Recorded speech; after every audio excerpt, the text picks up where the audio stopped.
Hello everybody, welcome to another video. I'm Alex Antuna, and today I want to kind of show how I got to this image and what I did to get there from Marmoset. But a big part of it was getting the model into Marmoset, and I kind of want to show some of the process going from ZBrush into Marmoset, because I've looked online and I haven't really found any information of going into other programs, exporting out and stuff like that. There's videos, but it's kind of hit and miss. And for me, I have a kind of a workflow that it kind of works, and I don't really have too much trouble after I get it set up. A big part of it is just kind of unwrapping your models, and in ZBrush you have the unwrapper, and you can use that, and that works out pretty good for if you're going to go to something like Marmoset. Right here on the video, I'm kind of just setting up the model, because originally it was a snail, and I was playing Final Fantasy with my little mini SNES, and it was like a little snail creature, and I was just like, you know what, I want to model that. So it was like a little pixel version in Final Fantasy, but then I ended up trying to do a ZBrush version, and I ended up with this, kind of did my own spin on it. Find inspiration in odd places. So I decided that this model needed like a little some kind of a scene to go around it. So I just added some grass and looked on Pinterest and looked up snails, and I kept finding a common theme was mushrooms and little fungus and grass. I guess I don't know much about snails, but I guess that's their kind of what they like. I don't know. Who knows? Anyway, to where I got to this point is, I guess grass was a theme in the pictures and mushrooms. So you'll see me in the beginning of this video make the grass, and I'm using the fiber mesh, just trying to get something real quick onto the ground. It wasn't really important to me, but at the end of the when I got to near the end, I kind of wish I would have spent a little bit more time on the grass to get a little bit something more defined, and going from there. That was always kind of like a concern at first, going into something like Marmoset. And if you saw the last video, they released version 4 of Marmoset, and there's a lot of new stuff that I'm really happy with. But even in the old one, I was able to bring in fiber mesh, and it never really crossed my mind like, will it go into here, into Marmoset? And it was always something I just imported in, and it'd bring it in. And I didn't think about it, like I didn't even know if it could do that, or thought about it, roadblock. It just worked, and so I knew this fiber mesh would work. I didn't have to go look online. I was like, I did it before, so why wouldn't it work now? I had to speed these videos up a lot because it could get a little boring, just watching me just trying to play stuff and work things out in my mind of what I want to show. I'm just trying to get little spots of grass. I didn't really want it to make a big impact. I just wanted them kind of a set dressing for the space. And I'd planned to put like a texture from Marmoset to see the displacement on the ground, so I kind of knew that I didn't really need to put too much effort into it, knowing that they had a library that I wanted to try out. So I'm just going to get back and forth. The snail I had previously modeled, and I actually wanted to I textured it with subsurface in mind, and that's something that I really wanted to, I don't know, I wanted it to, it showed in ZBrush, and I wanted it to look slimy but also like translucent at the same time. And that first image that you saw in the video was pretty much, it had that translucency. Here goes the references that I grabbed off of Pinterest, and like I said, fungus, mushrooms, and a little tiny snail. And my snail is kind of like one of those creepy looking ones. And a lot of here is just doing subdivisions. It's nothing fancy. I get a cylinder and subdivide it, and kind of want to make it unique. Start moving it around, but then again I started thinking about like, oh, I gotta make the cap. So I used the swivel or sweep modifier in here to kind of get a look, to kind of get a base model start. Because really all I'm going to do is just spread this around once I get one, and then just scale them differently. Just trying to get a look. I wanted to follow the images a little bit.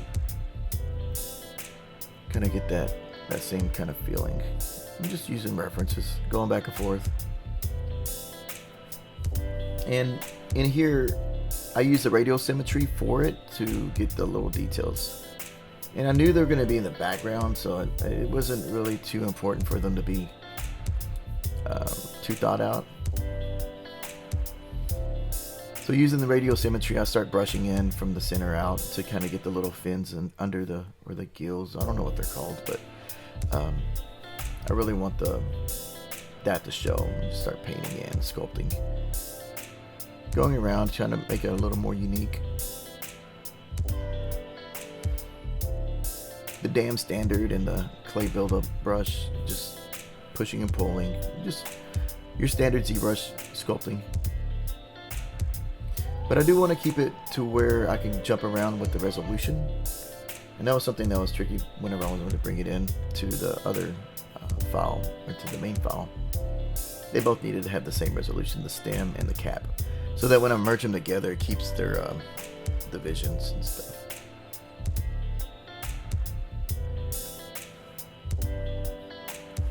Going around, trying to get a look.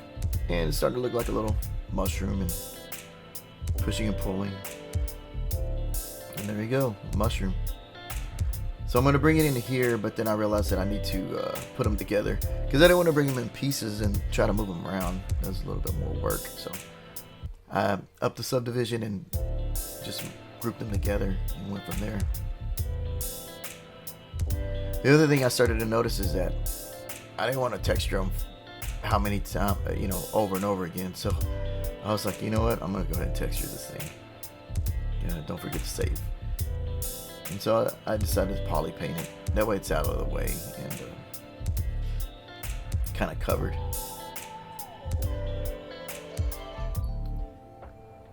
Start to Z-remesh it too. You know what? Actually, I think I do group it together, but then I just start subdividing it and Z-remeshed it. So usually when I Z-remesh something, I'll make a duplicate copy and I'll project it onto the old copy and just kind of go from there. And that seems to work. I'm trying to make that center cap kind of show a little bit better. And I subdivide it.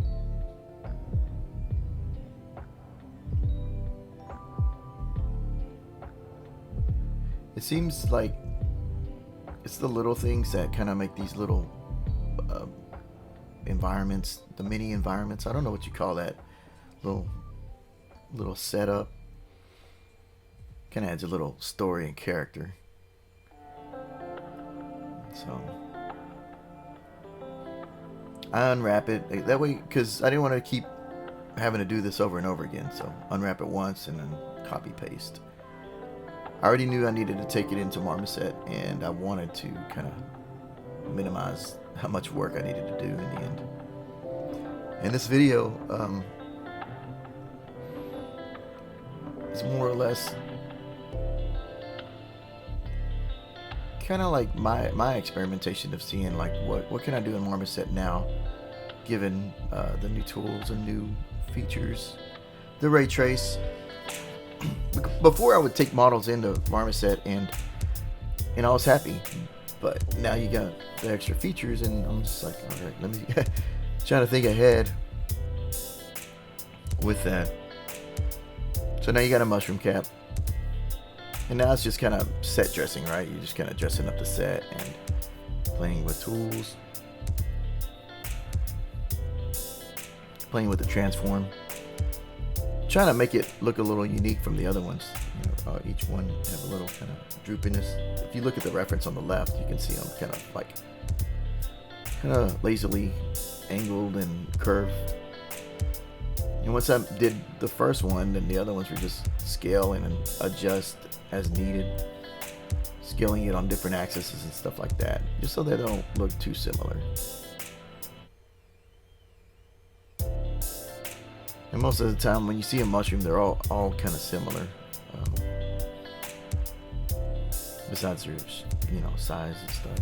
But usually you'll see them. I usually see them in the yard in little clusters.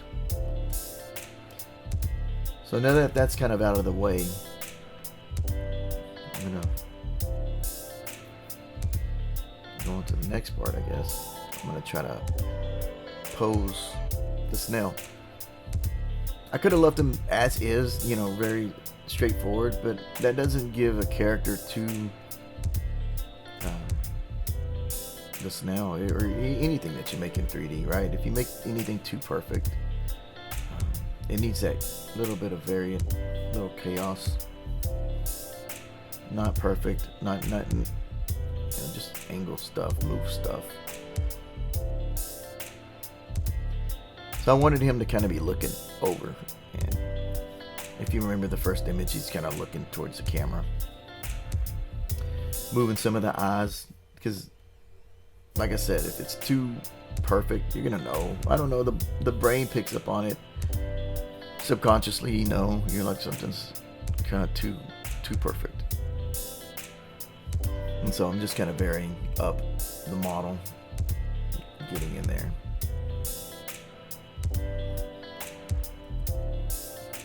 This is kind of a fun process whenever you start posing, but when I first started out using ZBrush, it was also a frustrating process because it was something that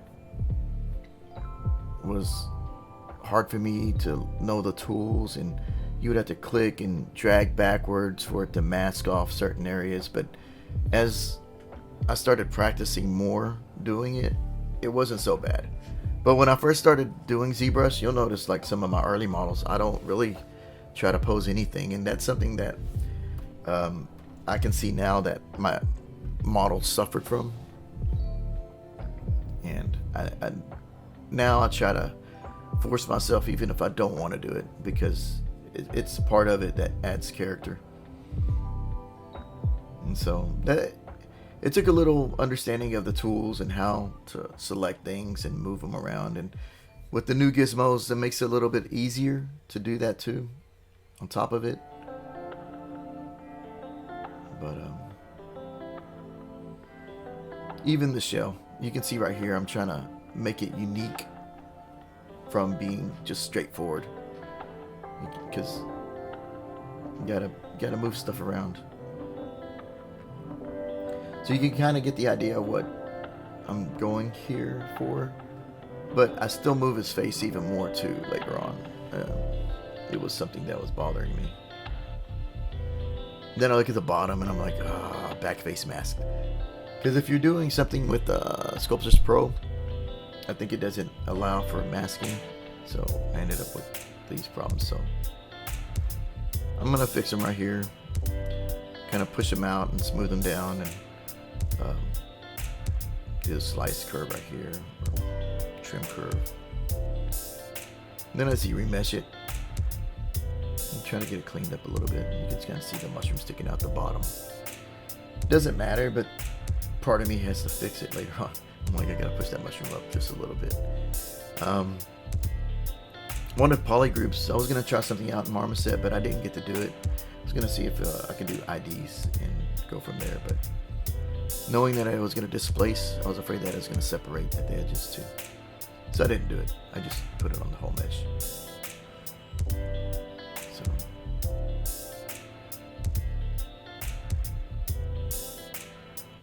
Going back in, I'm unwrapping things as I go.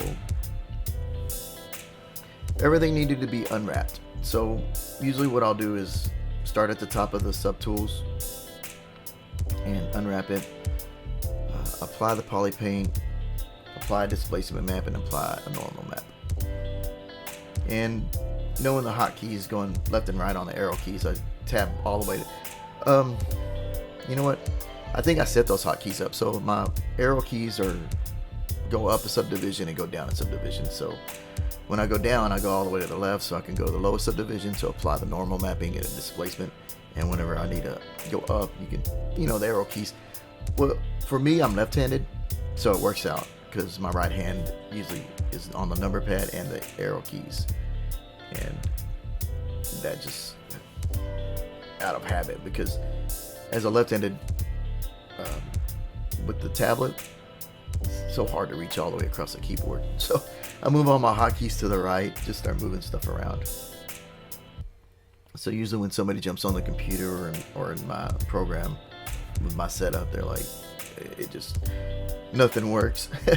You have to go back to default settings. So unwrapping everything here and there. And like I said, I just needed to bring it into Marmoset. I kind of already knew that it was going to work pretty good. It was working pretty smooth before, and you know, as long as you unwrap it, to me this is the long process. This is the part that I don't really care for, but it's got to be done. Unwrap, apply, copy, paste, and everything else. It's part of the thing of getting it in there. It's just kind of just repetition now. I try to speed this up as much as I could to keep from getting too boring and repetitive. The eyes are kind of getting sunken into the model, but they're also really dense. And for Toolbag, you don't need it to be too heavy. You can use normal mapping and displace or whatever, and get a pretty decent result. And they're so tiny. I just needed to unwrap them and get them in there, because I was just gonna put a black material with the specular. So just going one by one, just going down, and also try to name your objects, because once you bring it into Toolbag, you'll realize that having a random name, PM, whatever it says, or I can't see it from here, but those don't help. It's better to name your stuff as you go. Usually I'll make it time within any project or anything to go back and try to name stuff, unless you're on a deadline, right? And then it's kind of like just trying to make it to the end of the day and then go back and clean it up, I guess. But it's always a good habit to try to keep organization and naming things, because it'll pay off in the long run. It always seems like a lot of work in the start, but once you start getting in it and doing it out of habit, you'll be thankful you did, and other people will thank you if you work in a team. So I'm going in and unwrapping still, and this is sped up. I sped it up a lot, and it's still kind of a little bit of a process, but this is part of the process I want to show for those who don't know of getting something into another program with all this stuff. What's funny is that I remember always having trouble with creating normal maps and displacements and bringing them. I don't know if it was 3D Max specifically, but I would always have some kind of weird issue with normals and stuff like that. But when I go into Marmoset, it's fine. I don't know what. Sometimes Max, I would have to do, I don't know if it's the flip the Y, flip your axis, and then go from there. There's always some kind of upside down thing of some program, right? Which way is up? Is it Z or Y? Sometimes Max will do that. So here you go. You see me naming things. All the little mushrooms. And I think eventually I just make them all one mesh. Or no, I keep them separate. In Marmoset, I delete all the other textures because they're the same texture, and then keep one. Because I didn't want to keep editing multiple stuff unless you needed to make them a little varied. Then it's okay to have a copy. So you can see here the unwrap and the little texture thing. And create displacement, create normal. Rinse and repeat.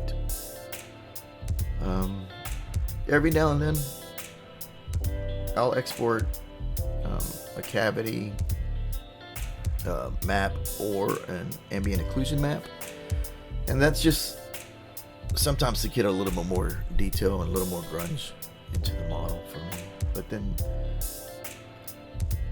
there should be, there's, I guess it applies to what you're trying to go for, really. And so right here it's processing or whatever, but I jump into Marmoset and dump it in to see if it works real quick, and then jump back out and refine some few things.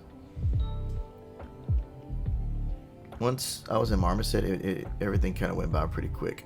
That's the fun part too, is just lighting your scene and getting the look and trying to and fine tune it. I already felt that I had it tuned up a little bit in ZBrush with the texturing and the painting. The poly painting was a little bit longer process on the snail, because I just kind of, that's something that took maybe 3 hours, I want to say, because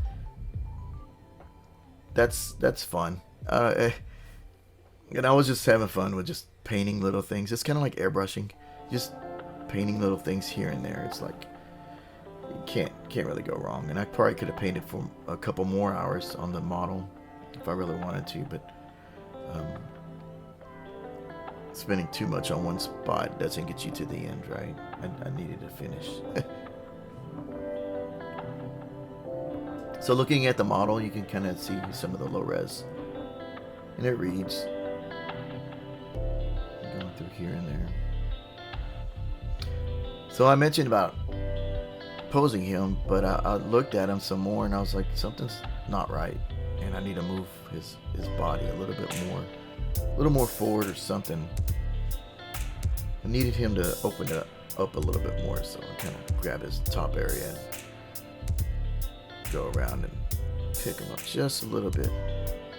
You want to kind of have him a little bit like showing a little teeth or whatever you call that.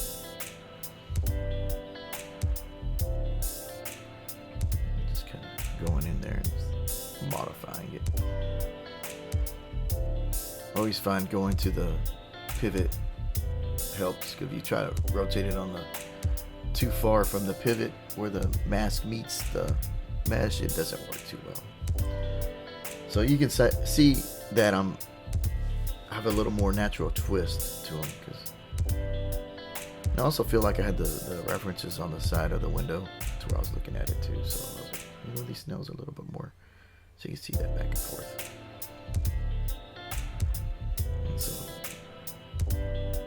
moved them again. Still set dressing, kind of getting a look, because I knew that I wanted to look from a certain camera angle, and that camera angle seemed to be like this. It doesn't do any good for me to have it behind the model and just be a piece of mushroom just poking out and distracting. Now it's kind of composed. Composition, I guess, more or less. So everything's making sure everything has textures and stuff.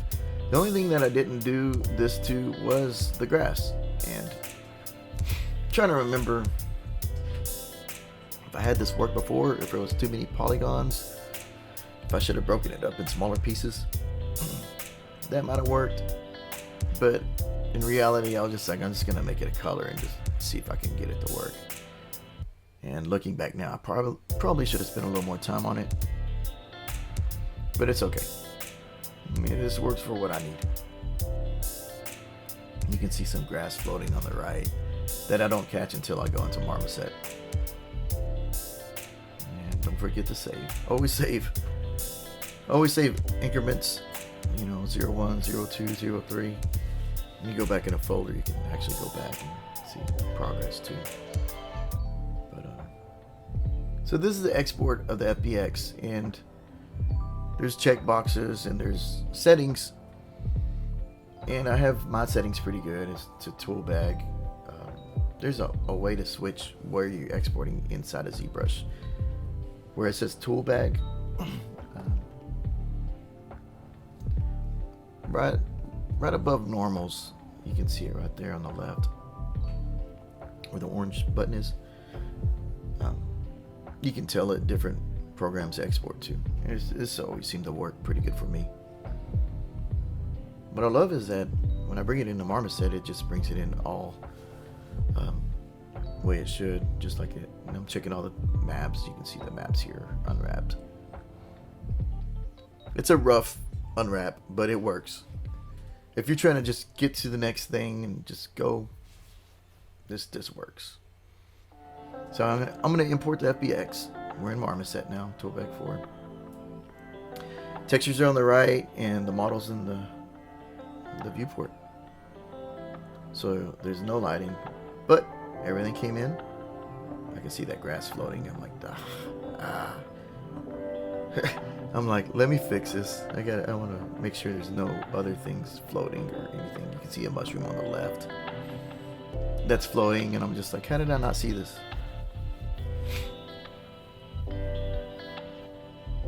Sometimes whenever I make the resolution a little lower, I can kind of push it off center sometimes. So I get rid of that little grass piece. It was bugging me. I don't want to have to keep dealing with it. And looks like I try to export something again. What is it? The grass? Oh, I had to try one more time. I was like, I got an idea. Let me see if this works. And I don't think it worked. It said error. So now I'm going to export the FBX again. Just save over the overwrite. Now when I go into Marmoset, it removes that little piece of grass that was floating on the bottom right. And you can see it doing its thing, just sending out each map, saving over everything, and exporting. So now jump back into Marmoset. Back, the grass is fixed. The mushroom is off, but the good thing is that I can move it. It's whatever. On the bottom left, there's a small mushroom floating. So usually what I do is try to, when I get into Marmoset, I try to find the environment. What do I want to start with? To me, that seems more a good foundation to start with, set the mood. Because not only does this set the lighting, this also sets how the textures react. And I already know the textures work in ZBrush, but I want to add that mood and get a little bit more in depth with it. So I'm going in and debating whether I should do a flat color or do the background. One version I do a flat color, and another version I do HDR. I kind of like this morning because the morning sky one. So I just kind of get a 3-point lighting setup for this. And what I really wanted to do was go with a warm to cold setup. So you'll see on one side I do the orange, and on the other side I do more blues. Just kind of wanted to establish that. And then right here you can see that was working pretty good. So clicking on the little HDRI on the picture on the left, you can actually create a camera from the colors. So creating a color swatch, and then it'll create it for you.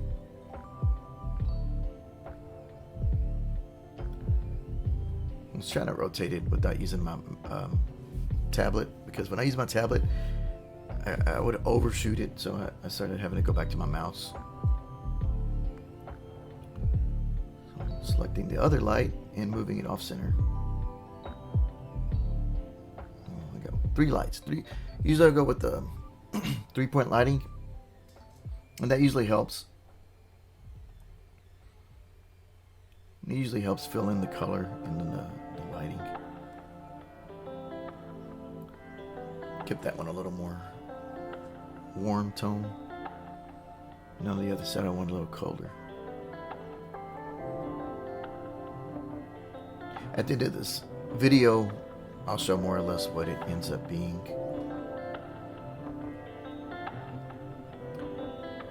So playing with the textures, trying to get I wanted the snail to look slimy, in wet, as you know, most snails are, or they look like. But the shell, I wanted it kind of not too specular. I just wanted a little bit sheen to it. But I go back throughout and play with all the settings on each texture.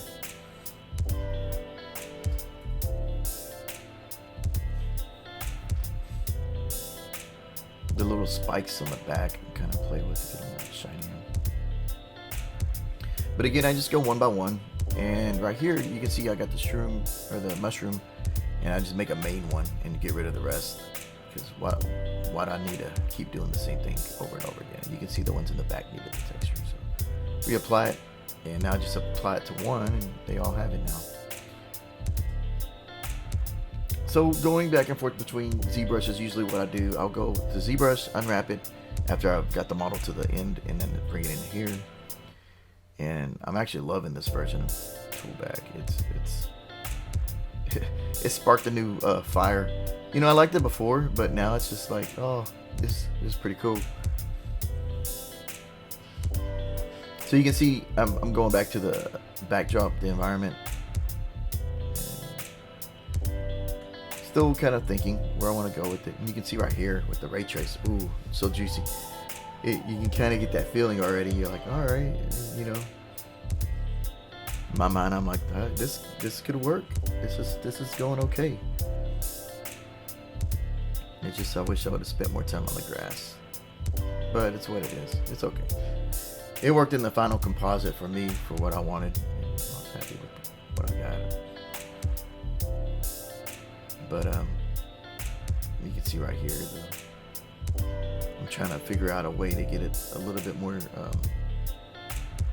I guess I was trying to do subsurface scattering, but you know, if you think about it, you can't do it to a single-sided plane.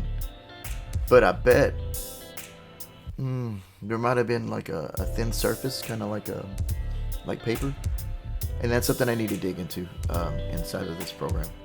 But look at this. Looks like a gummy bear. I like it. I like how that looked. Gummy bear looking. But his ears, or not his ears, his eyes, you can start to see that translucency coming through. And that's fun. That's fun stuff.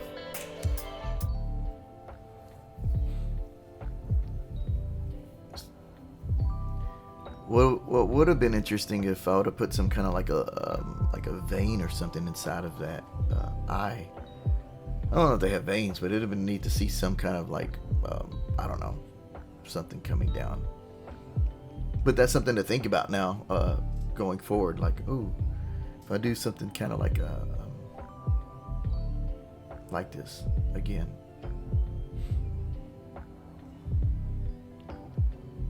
So I'm getting the look.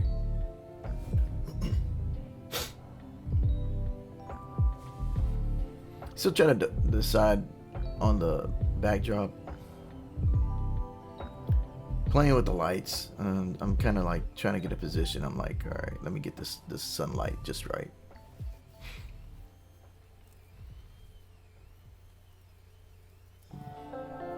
Gonna crank up some of the lights. This is, to me, this is a fun part. Playing with lighting and getting the look of the environment. And since it's real time, I'm not having to go back like in 3D Max. If I did this in Max, I have to render each frame or something like that, or use something similar. But this is kind of like, reminds me of how Unreal works too. It's just like instant. We ain't got time to wait. You know, that's gonna be like a thing of the past. It's gonna be like, you know, from the days when you had back in my day, we had to render everything, and nowadays it's just instant, and I'm okay with that. How many hours you spent just rendering and using a render farm on top of that? You would have to wait a long time. And you would either do it like in strips, or if you're in a hurry, you had a deadline and do it, break it down to pieces. But not here. Boom, just instant. I like the direction everything's going. technology and everything. I'm just trying to get a look right here. So even the depth of field, that was something when I first started doing 3D. That was like very last because it took so long just to process and get a look. All I'm doing is just middle clicking and boom, instant. It's saying like, all right, this is your focus, and you can adjust it and everything else based on your camera. I was like, man. So now you get that extra layer. And like I say, it's like a cake. You know, you got you're modeling it and you're texturing it and stuff like that. Right here, I'm trying to play with displacement, trying to see if it'll actually pop some of these little details, but it didn't. But the depth of field and the lighting, that sprinkles on the top of your model to kind of make it, you know, finish the cake. Add that bling. So now you can kind of start seeing that little setup going.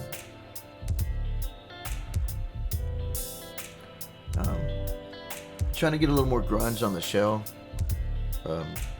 Switching back and forth with the AO.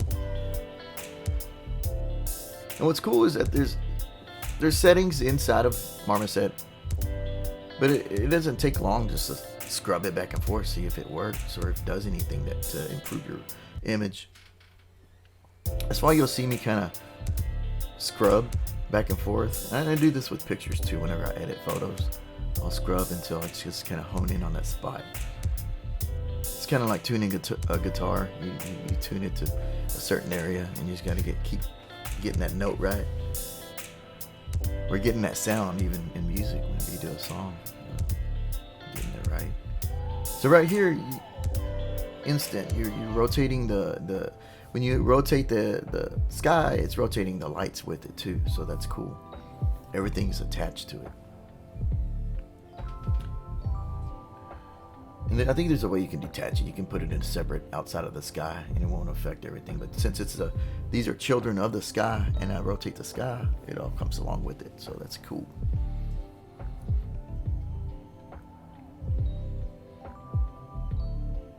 So I'm trying to play with like blurring out those mushrooms, and eventually I add subsurface scattering to them too. So now I'm starting to get into looks, because I've broken down one camera to kind of get like my basic look, and then the other cameras I want to add I want to add mood. So this is where I start kind of trying to find that spot, find that sweet spot. So this one's the more morning kind of mood, and I have another one, and you'll see at the end of this video where what I output. But you can see right here, and there was no post Photoshop either. What I rendered was what I was happy with.